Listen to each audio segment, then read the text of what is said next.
richardheathcote.co.uk. The podcasts.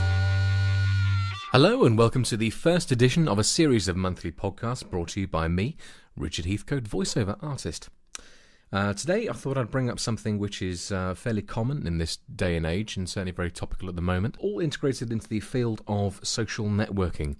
And you're probably fairly familiar with the different elements of social networking, but the first one I'm going to be talking to you about this time round, Twitter. And it's something which is very new in the world at the moment. It's certainly the new kid on the block in the social networking world. Founded in 2006, it's something that was really seldom heard of before a few weeks or months ago, let alone something that we ever thought we'd probably use. In essence, the technical term for what it is and what it does is microblogging. It's a service that enables you, the user, to post a short message or microblog onto your online profile. It's similar to the section on blogs and YouTube where you can create your own profile page where all your updates appear. The principle behind it is purely status updates, just like Facebook. You publish on a daily, hourly or minutely basis what you're doing, who you're talking to and what you're doing, where you're going, how things are going, interesting things you've just found, things that made you laugh, things that you think other people want to forward to other people or retweet.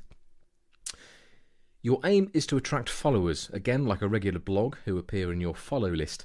These can and often will be random people who could be anywhere in the world, not necessarily people you know.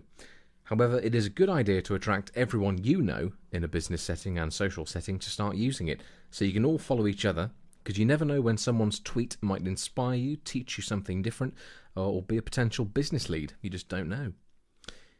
One of the tried and tested views on Twitter is not to automatically feel that you have to follow someone back if they follow you. It's certainly not compulsory. Only follow those who you have an interest in, who you think will entertain you or inform you in some way.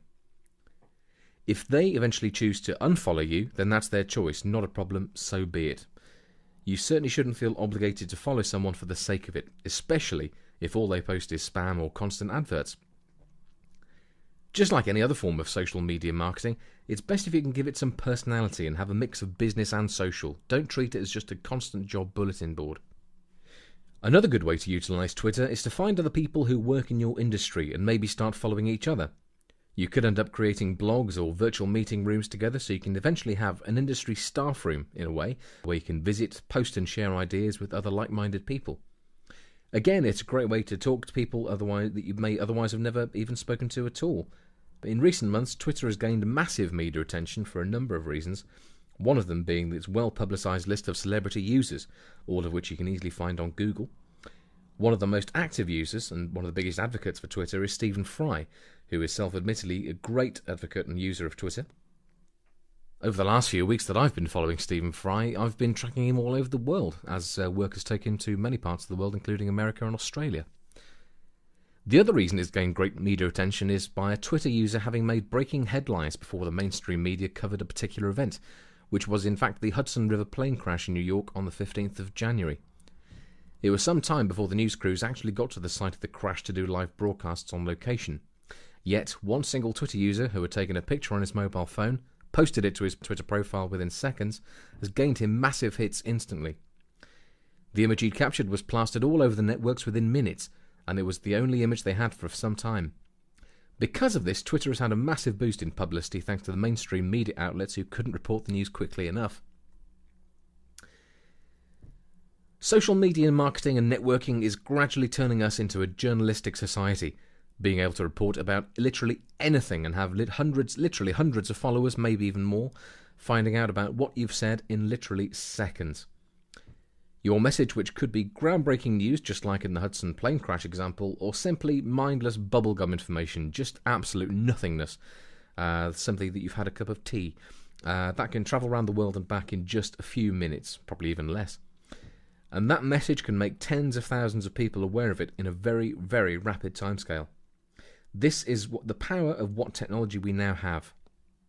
A few years ago, if you sold a product or service, certainly when it came to the launch of it, traditional advertising was the usual route. Getting word out, building awareness with various campaigns, persuading people to buy from you. Nowadays, I think we've changed attitudes somehow. With a choice of multiples of advertising arenas now and the varying costs it incurs, more and more people are launching themselves online first. Depending on what's being launched, the costs for online are usually a lot less, but it gives you the ability to have an online shop, so people only have to buy with a click of a mouse rather than making a special journey to a physical shop. Now, by having a good functioning website, online shop, delivery logistics if required, all sorted, promoting your product or service is getting easier with the multitude of places you can advertise online. Getting involved in affiliate marketing, building followers on Twitter, your own groups and fan pages on Facebook, it all helps build awareness and attract new followers, especially if you can reach quite a cult status. The word will become viral. As I have done on my Twitter profile, you can incorporate your personal and corporate brand.